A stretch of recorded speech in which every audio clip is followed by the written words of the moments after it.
إن الحمد لله نحمده ونستعينه ونستغفره ونعوذ بالله من شرور أنفسنا وسيئات أعمالنا. من يهده الله فلا مضل له ومن يضلله فلا هادي له. وأشهد أن لا إله إلا الله وحده لا شريك له وأشهد أن محمدا عبده ورسوله أرسله بالحق بشيرا ونذيرا بين يدي الساعة. من يطع الله ورسوله فقد رشد واهتدى ومن يعصيهما فإنه هوى وغوى. رضيت بالله ربا وبالإسلام دينا وبمحمد صلى الله عليه وسلم رسولا ونبيا. أما بعد، فأعوذ بالله السميع العليم من الشيطان الرجيم. بسم الله الرحمن الرحيم. إن هذا القرآن يهدي للتي هي أقوم ويبشر المؤمنين الذين يعملون الصالحات أن لهم أجرا حسنا. معزز حاضرین، سامعین، ناظرین، دوست، احباب، بھائیوں، بزرگوں،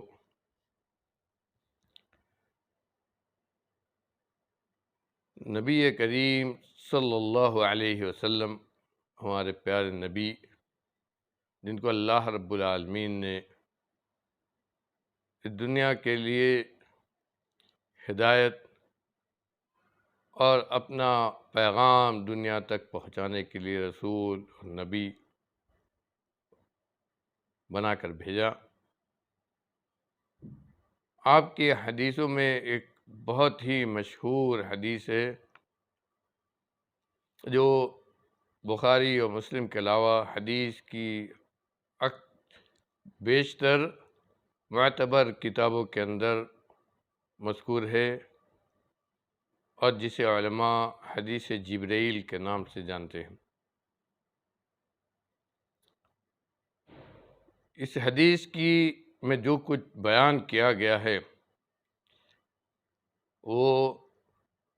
جہاں عقیدے سے متعلق ہے، وہیں عمل و عبادات کی تمام وہ چیزیں جو اللہ نے فرض کی ہیں اپنے بندوں پر، اور جو ہماری کامیابی کے لیے ہے، قیامت تک جو ہدایت کی باتیں ہیں، اس تقریباً مختصر انداز میں اس حدیث میں موجود ہے. اس حدیث کی اہمیت کا اندازہ اس سے لگائیے، اور اسی لیے اس کو حدیث جبریل بھی کہا گیا،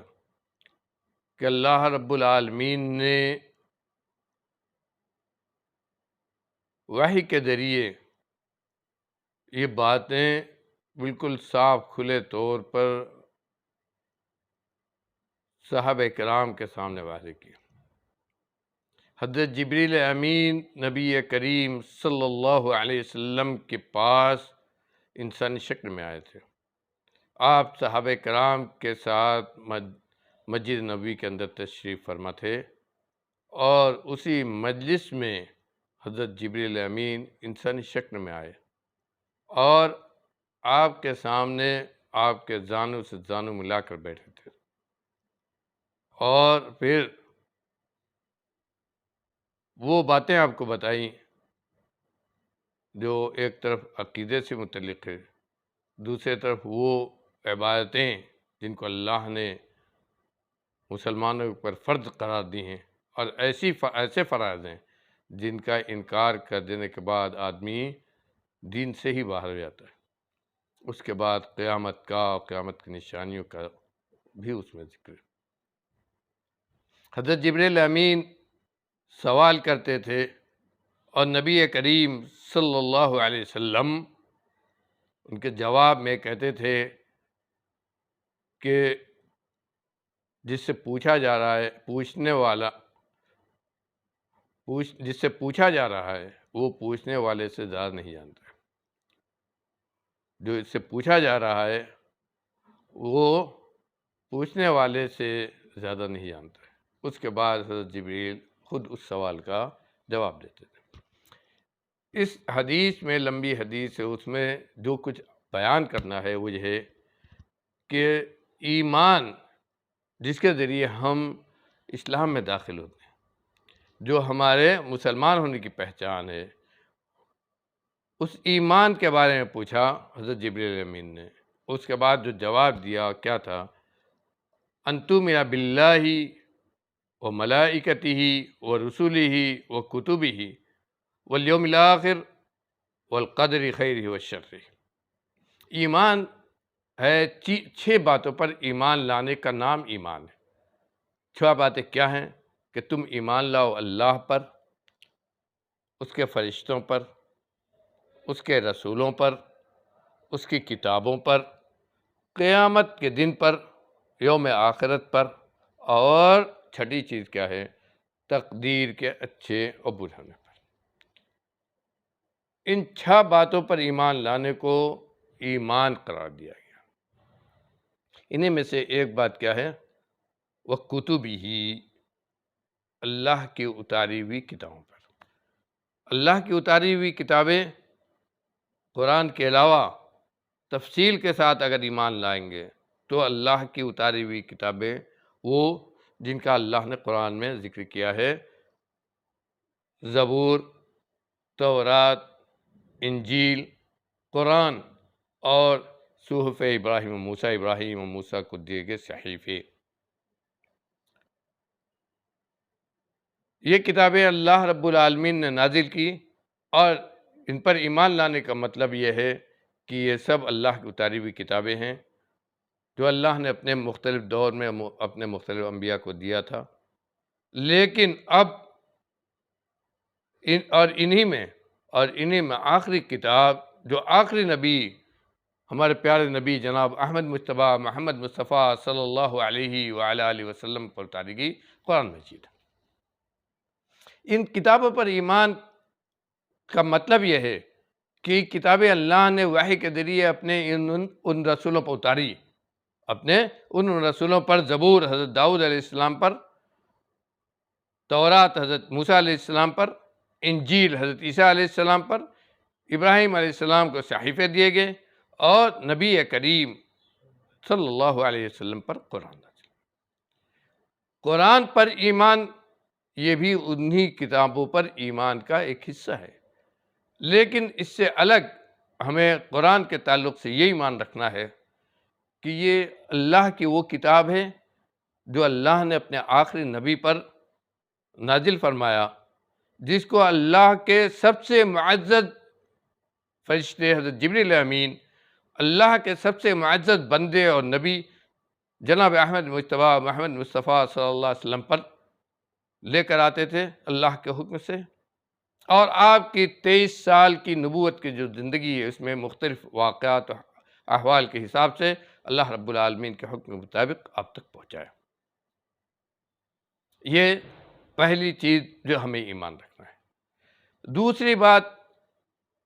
کہ جس طرح ہمارے نبی آخری نبی، آپ کے بعد کوئی نبی آنے والا نہیں، اور آپ کے بعد کوئی شریعت آپ جو شریعت لے کر آئے، اور جو شریعت اللہ کا دین ہمیں دیا، اس کے بعد کوئی شریعت اور دین آنے والا نہیں ہے دنیا میں، اسی طرح یہ کتاب قرآن مجید اللہ کی کتاب، اللہ کا کلام، اور اس قرآن کے بعد اس سرزمین پر کوئی اور اللہ کی کتاب، اللہ کا کلام آنے والا نہیں ہے۔ جس طرح قیامت تک کے لیے ہمارے نبی تمام انسانوں کے لیے نبی، اور آپ کی شریعت قیامت تک آنے والے تمام انسانوں کے لیے شریعت، اور پچھلے تمام انبیاء کی لائی ہوئی شریعت منسوخ، اسی طرح قرآن مجید قیامت تک، جب تک اللہ کا حکم ہوگا، اس سرزمین پر باقی رہنے والی اللہ کی کتاب۔ تیسری بات اس قرآن کے تعلق سے ہمیں یہ جان لینی چاہیے کہ یہ کتاب قرآن مجید اللہ کا کلام ہے، کسی انسان کا کلام نہیں ہے۔ اس میں ایک حرف بھی کسی انسان کا، حتیٰ کہ خود آپ نبی کریم صلی اللہ علیہ وسلم کا نہیں۔ لفظی اور معنوی دونوں اعتبار سے یہ اللہ کا کلام ہے۔ اللہ رب العالمین نے انسانوں کی بھلائی، رہنمائی، صحیح زندگی گزارنے، اس دنیا میں اللہ کی اطاعت و بندگی کیسے ہم کریں، یہ سب بتلانے کے لیے اپنا کلام نازل کیا ہے، جو حضرت جبریل امین لے کر نبی کریم صلی اللہ علیہ وسلم تک آئے۔ یہ کسی مخلوق کا کلام نہیں ہے، نہ یہ کسی مخلوق کے الفاظ ہیں، اور اس کی ترتیب ویسے ہی ہے جیسے اللہ رب العالمین نے لوح محفوظ سے دنیا پر نازل کیا اور نبی کریم صلی اللہ علیہ وسلم کو بتلایا۔ اس لیے اس میں کوئی تبدیلی یا کسی طرح کی تحریف کی بات ہم نہیں مان سکتے۔ یہ اللہ کا کلام ہے۔ اگر کوئی آدمی، اسی لیے سلف صالحین کہتے تھے کہ قرآن مخلوق ہے، یعنی انسان کسی مخلوق کے الفاظ ہیں، تو وہ کافر ہے۔ من قال بخلق القرآن فهو کافر، جو آدمی یہ کہے کہ قرآن مخلوق ہے، یعنی کسی مخلوق کا یہ کلام ہے، الفاظ ہیں، تو وہ کافر ہے۔ یہ اللہ کا کلام، اسی کے الفاظ ہے اور یہ مخلوق نہیں ہے۔ اس کے بعد قرآن کے تعلق سے یہ بھی عقیدہ رکھنا ہمارے لیے ضروری ہے کہ اس کی حفاظت کی بھی ذمہ داری اللہ رب العالمین نے لی ہے۔ صرف پہلی بات تو یہ کہ اللہ رب العالمین نے صرف قرآن کے الفاظ اور معنی کو نہیں نازل کیا، بلکہ اس کا کیا مفہوم ہے، اس کی کیا تفسیر ہے، اس میں جو احکام ہے اس پہ عمل کرنے کا کیا طریقہ ہے، یہ سب بھی اللہ رب العالمین نے نبی کریم صلی اللہ علیہ وسلم پر نازل فرمایا، آپ پر کو وحی کے ذریعے بتلایا۔ ان علینا جمعہ وقرآنہ فَإِذَا قَرَأْنَاهُ فَاتَّبِعْ قُرْآنَهُ ثُمَّ إِنَّ عَلَيْنَا بَيَانَهُ۔ اللہ نے قرآن میں خود کہہ دیا کہ اس قرآن کو جمع کر دینا، اتار کر آپ کے پاس اکٹھا کر دینا، اس کو پڑھانا اور اس کے معنی کی تفسیر، اس کے الفاظ کی تفسیر، اس کا معنی کا بیان، یہ سب ہمارے ذمہ ہے۔ یعنی اللہ نے وحی کے ذریعے ساری چیز آپ کے محفوظ کر دی۔ اس لیے قرآن کی جو تفسیر ہے، جسے ہم حدیث کہتے ہیں، یہ بھی اللہ کی طرف سے اتارا ہوا ہے۔ اس کے بعد ایک نقطہ اور ہمیں جس پر ایمان رکھنا ضروری ہے کہ اللہ رب العالمین نے خود اس قرآن کی حفاظت کی ذمہ داری لی، اور صرف قرآن ہی نہیں بلکہ قرآن کا جو معنی اور تفسیر بھی اللہ نے اپنے نبی پر اتارا، اس کی بھی حفاظت کی ذمہ داری اللہ نے لی ہے۔ اس لیے قرآن اور قرآن کی تفسیر دونوں اللہ رب العالمین کے حفاظت سے محفوظ ہے، اور آج ہی نہیں قیامت تک ایسے ہی محفوظ رہے گا۔ یہ بھی ایمان لانا ضروری ہے، اس پر بھی، اس نقطے پر بھی ایمان لانا قرآن کے تعلق سے ضروری ہے۔ اِنَّا نَحْنُ نَزَّلْنَا الذِّكْرَ وَإِنَّا لَهُ لَحَافِظُونَ۔ ہم نے ذکر سے مراد صرف قرآن ہی نہیں ہے، بلکہ سلف صالحین کا،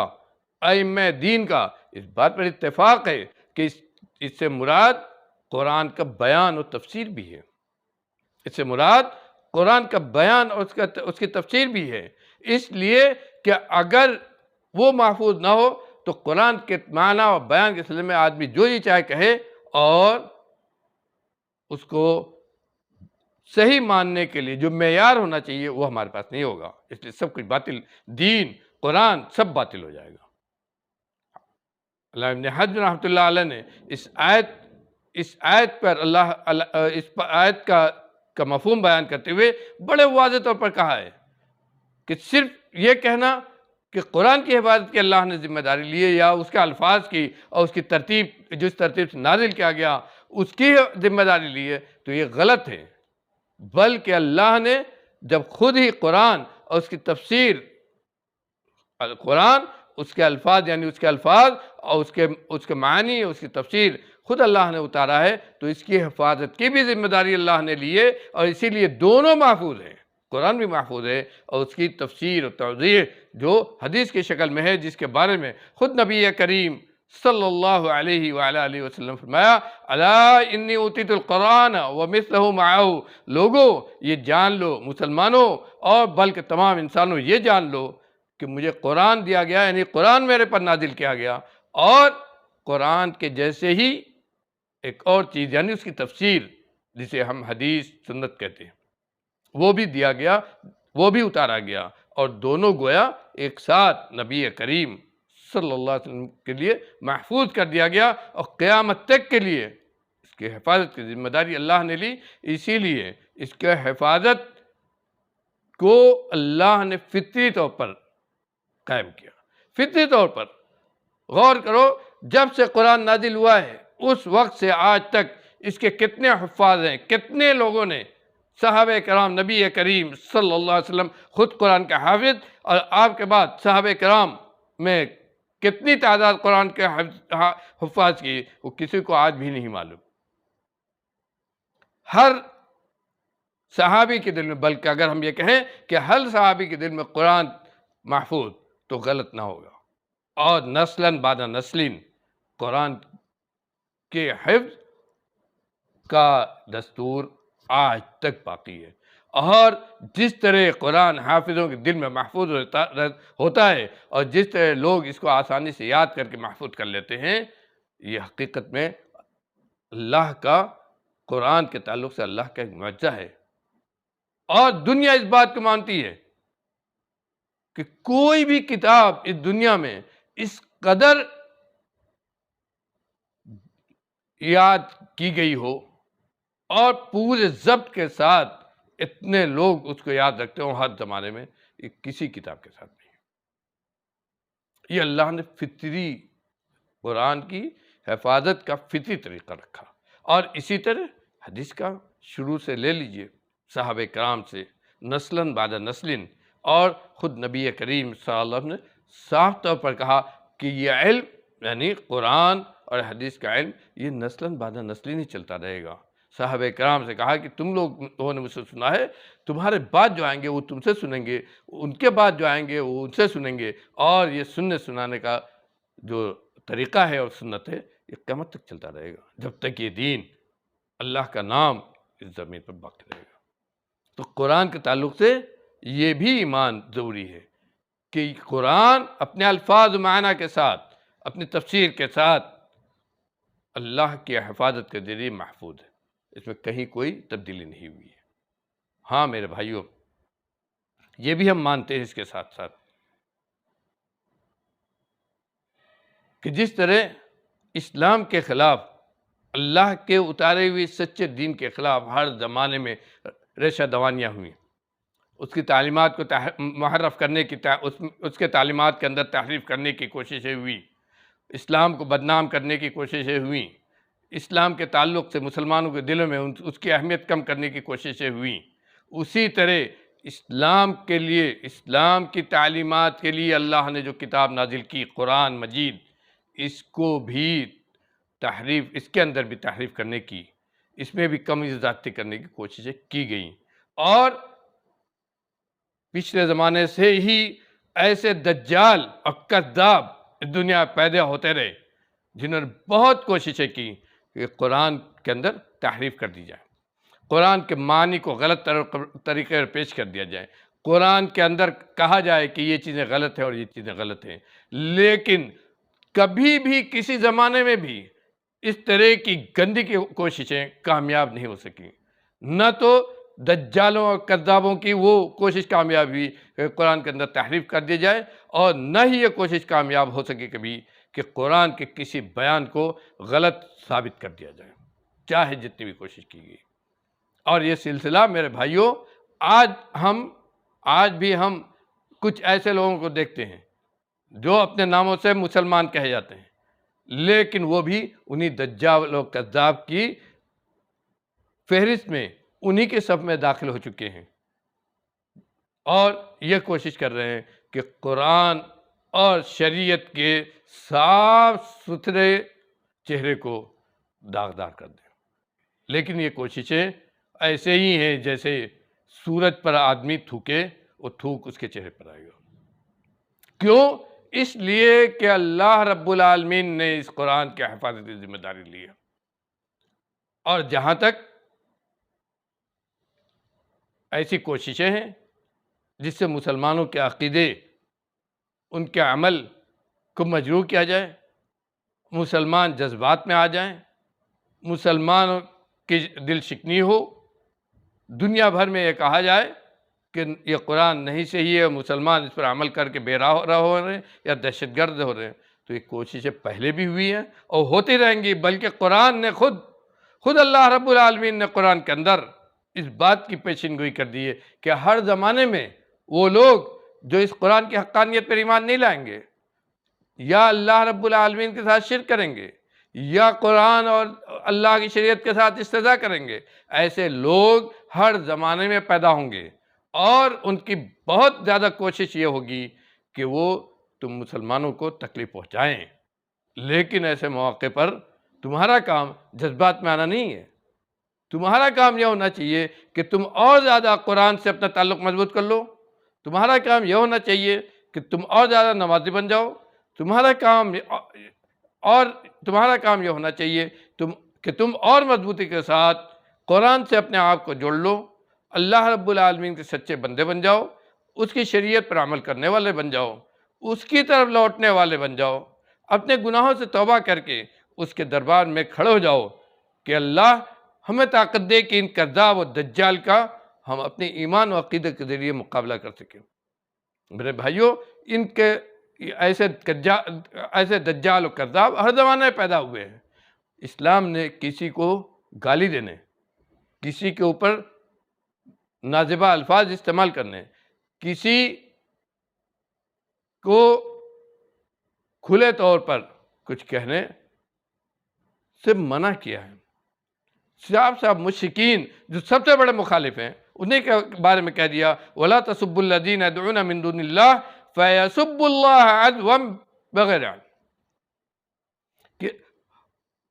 مشرکین جن کی عبادت کرتے ہیں، جن معبودوں سے وہ جڑے ہوئے ہیں، جن سے وہ عقیدت رکھتے ہیں،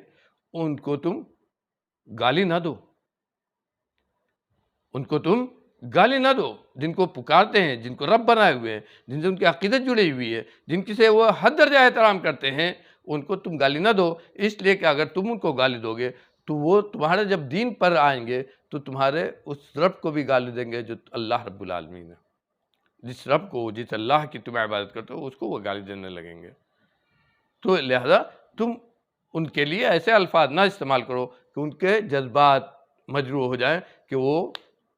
تمہارے رب کو یعنی اللہ رب العالمین کو گالی دینے لگے۔ اور یہ حقیقت ہے، اسی لیے اللہ رب العالمین نے صاف طور پر قرآن نے کہا وَلَا تَسْمَعُنَّ مِنَ الَّذِينَ أُوتُوا الْكِتَابَ مِن قَبْلِكُمْ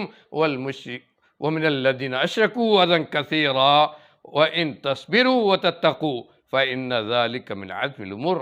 کہ تم اہل کتاب کی طرف سے اور مشرکین کی طرف سے اپنے دین کے تعلق سے، اللہ کی اتاری ہوئی کتاب کے تعلق سے، اپنے رسول کے تعلق سے اور اپنی شریعت کے تعلق سے، اور وہ چیزیں جو تمہارے ایمان و عقیدے سے جڑی ہوئی ہیں، جن سے تمہارے جذبات لگے ہوئے ہیں، ان کے تعلق سے تم بہت ساری تکلیف دہ باتیں سنو گے، یہ لوگ کہیں گے اور تم سنتے رہو گے، جس سے تم کو تکلیفیں ہوں گی، جس سے تمہاری دل آزاری ہوگی، جس سے تمہارے جذبات برانگیختہ ہوں گے، لیکن تمہارا کیا رویہ ہونا چاہیے؟ وَإِن تَتَّقُوا وَتَصْبِرُوا، اس موقع پر تمہارے لیے دو ہی چیز ہے، صبر کرو اور تقوی اختیار کرو، یعنی ایسے تکلیف کے موقع پر اور زیادہ اللہ رب العالمین سے جڑ جاؤ، اور زیادہ اللہ رب العالمین کے دربار میں الہا زاری کرنا لوگوں، اور زیادہ اس سے طاقت اور قوت مانگو تاکہ غلط احوال، ان غلط لوگوں کا، ان دجال و کذاب کا تم قاعدے سے ایمان سے اپنی مضبوط ایمان کے ذریعے مقابلہ کر سکو۔ یہ اللہ نے ہمیں تعلیم دی ہے، اور آج جو حالات ہیں میرے بھائیوں، اور جس طرح کی چیزیں ہمارے سامنے ہیں، اسی کے تقاضے کے مطابق میرے بھائیوں آج ہم نے یہ سوچا کہ اپنی جمعیت کی طرف سے یہ پیغام ہم تمام اپنے احباب کو اور اپنے تمام جمعیت سے جڑے ہوئے اپنے دوستوں کو اور تمام نوجوانوں کو، بلکہ جہاں تک ہماری آواز پہنچ سکے ہر مسلمان کے لیے ہمارا یہ پیغام ہو کہ میرے بھائیوں، ان خطرناک حالات کا تو تقاضا یہ ہے جس کو فتنے کے اوقات کہا جاتا ہے، جن کے بارے میں نبی کریم صلی اللہ علیہ وسلم نے پیشین گوئیاں کر دی ہیں پہلے، کہ زمانہ جیسے جیسے آگے جائے گا ایسے ایسے فتنے ظاہر ہوں گے کہ ان فتنوں کی حقیقت نہیں سمجھ میں آئے گی، دیکھنے والا فوری طور پر ان فتنوں کو سمجھ نہیں پائے گا، ان فتنوں کی وجہ سے وہ کہیں اور چلا جائے گا، اندھیرا در اندھیرا ہوگا ان فتنوں میں، اور ان فتنوں سے نکلنے، کامیابی کے ساتھ نکلنے کا صرف ایک راستہ ہوگا کہ آدمی اللہ رب العالمین اپنے رب سے جڑے، اس کے اوپر توکل اعتماد کرے، اس کے اوپر اپنے ایمان کو مضبوط کرے، اسی کے آگے ہاتھ پھیلائے، اسی سے مانگے، اسی کی کتاب پر ایمان لائے، اس کی کتاب کی صرف زبانی تلاوت نہ کرے، بس کچھ سمجھے اور اس میں اللہ نے جو شریعت دی ہے اس پر عمل کرے، اور اس کے ذریعے اپنے نبی کی جو محبت اس کے دل میں ہے عملاً اس کے طریقے پر چل کر، نبی کے طریقے پر چل کر اس کا اظہار کرے۔ نبی نے جس طرح تمام خراب حالات کے اندر، تمام کے تمام خراب حالات کے اندر اپنے مخالف کے لیے بد دعا نہیں کی، بلکہ نبی کیا کہتے تھے جب حالات بہت خراب ہو جاتے تھے تو نبی کہتے تھے اللہم اہدِ قومی فإنہم لا يعلمون، اللہم اہدِ قومی فإنہم لا يعلمون۔ نبی جو رحمت بنا کر بھیجے گئے وہ رحمت کا اظہار اس طرح کرتے، اپنی رحمت کا اظہار اس طرح کرتے تھے کہ اللہ میرے اس قوم کو ہدایت دے دے، اس کو اپنے دین کی سمجھ دے دے، اس کو اپنی شریعت کی سمجھ دے دے، اسے اپنے قرآن کی سمجھ دے دے۔ کیوں؟ اس لیے کہ جو دین تو نے بھیجا اور جو مقام مجھے دے کر اپنا دین ان تک بھیجا، اس کو وہ نہیں سمجھ پا رہے۔ اس کو اگر سمجھتے تو ایسی باتیں نہ کرتے کہ اس سے ہم کو تکلیف پہنچے، بلکہ اس پر ایمان لاتے اور مسلمانوں کے سب میں کھڑے ہو جاتے۔ تو بد دعا نہیں کی آپ نے، تمام برے حالات کے باوجود، تمام مظالم کو سہنے کے باوجود، 13 سال کی مکے کی زندگی کو میرے بھائیوں پڑھیو، 13 سال کی آپ کی مکی زندگی جو ہے اس کو پڑھیے اور سوچئے وہ پورے حالات، جن حالات میں وہ قرآن نازل ہو رہا تھا، جن حالات میں اللہ کا وہ بندہ، معزز بندہ قرآن کی آیتوں کو ان مشرکین کے سامنے تلاوت کرتا تھا، اور اس کے بدلے میں اینٹ اور پتھر کھاتا تھا، مظالم سہتا تھا، کانٹے اس کے راستے بچھائے جاتے تھے، تمام اپنے پختہ ایمان کے باوجود اپنے مخالفین کے لیے بد دعا نہیں کر رہا ہے، کیا کہہ رہا ہے؟ اللہم اہدِ قومی فإنہم لا يعلمون۔ یہ ہے میرے بھائیوں ایسے موقع پر تقوی اور صبر کا، یہ ہے تقوی اور صبر کا مظاہرہ، اور یہ ہے ہمارے نبی کی سنت، یہ ہے ہمارے نبی کی سنت جس کی سب سے زیادہ اس وقت ہم کو ضرورت ہے۔ جو حالات ہیں ہمارے سامنے وہ سب ہم کو معلوم ہے، اس لیے بات بہت زیادہ کہنے سے ضروری یہ ہے کہ سب سے پہلے قرآن پر ایمان کی جو مراحل، جو نکات میں نے بیان کی، ان کو ہم اچھی طرح سمجھیں کہ نکات کیا ہیں۔ ان پر میرے بھائیوں، ان نکات پر ہمیں ایمان رکھنا بہت ضروری ہے، اور یہ یقین کر لینا چاہیے کہ نبی کریم صلی اللہ علیہ وسلم پر قرآن جو نازل ہوا آپ کی 23 سالہ نبوت کی زندگی میں، وہ سارا کا سارا آپ کے اوپر جب بھی نازل کیا گیا آپ نے صرف یہ نہیں کہ اپنے دل میں اس کو محفوظ کیا، صحابہ کرام کو سنایا، انہوں نے محفوظ کیا، بلکہ آپ نے اس کو لکھ کر بھی محفوظ کیا۔ مکے کی زندگی میں بھی آپ صحابہ کرام کو اس کو لکھواتے تھے، اور مختلف صحابہ کرام کے پاس لکھا ہوا تھا، اور جب مدینے کی زندگی میں آپ گئے اور اسلامی معاشی کی تشکیل ہوئی، حکومت کی تشکیل ہوئی، تو آپ نے باقاعدہ صحابہ کرام میں نوجوان صحابہ کرام کو چنا جو لکھنا پڑھنا جانتے تھے، جو کاتب وحی کہے جاتے تھے۔ جب کوئی آیت، کوئی سورہ نازل ہوتی تھی تو آپ ان میں سے کسی کو بلاتے تھے اور وہ نوٹ کراتے تھے، لکھاتے تھے،